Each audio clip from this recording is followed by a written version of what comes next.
Una Gir Gadhada bypass road પર ઘોડાની બગી ધરાવતા કેટલાક લોકો દ્વારા હાઈવે પર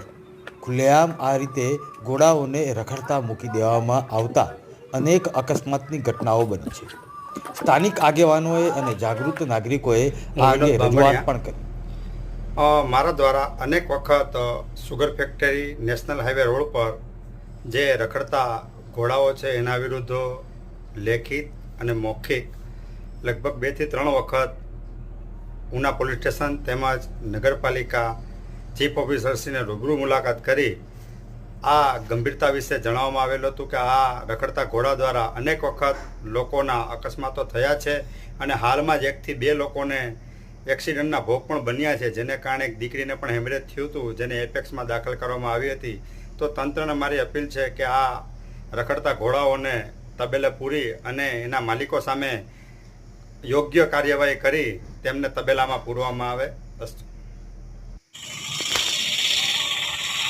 જાગૃત નાગરિક દ્વારા કરવામાં આવેલી અરજીમાં સ્પષ્ટપણે કહેવામાં આવ્યું છે કે અલગ અલગ જગ્યાએ તેમણે અરજીઓ કરેલી છે, પોલીસ ડિપાર્ટમેન્ટમાં કરેલી છે, નગરપાલિકામાં કરી છે, પરંતુ હજી સુધી આ સમસ્યાનો ઉકેલ આવી શક્યો નથી અને ખુલ્લેઆમ ઘોડા રોડ પર રખડતા હોય છે, દોડતા હોય છે,